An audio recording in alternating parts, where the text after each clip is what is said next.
Well, as you know, America's in the middle of a serious weight problem. I wanted to find out exactly what was behind it. Is it because we're gluttonous and lazy? Is it all our fault that two-thirds of Americans are overweight or obese? And it turns out, no, it's not entirely our fault. There are factors affecting the American diet that are making us fat unnaturally.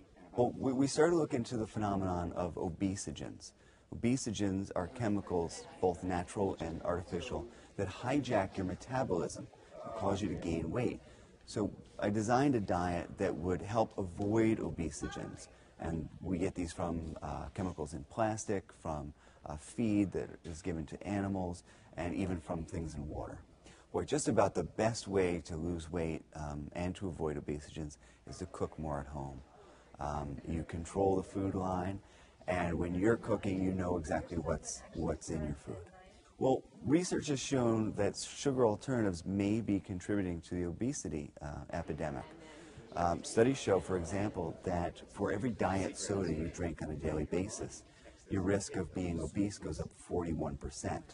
And we think it has something to do with the way that the sugar alternatives interact with our metabolism.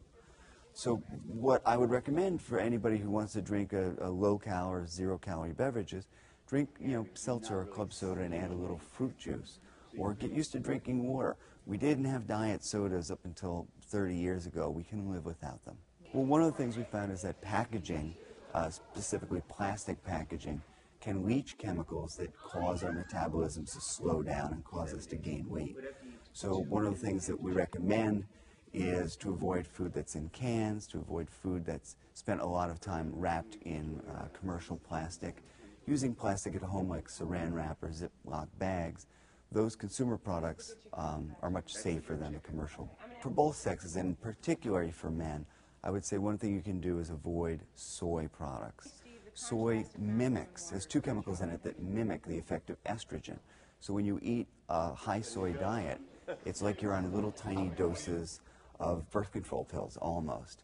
And it cuts testosterone, which means greater weight gain and less muscle.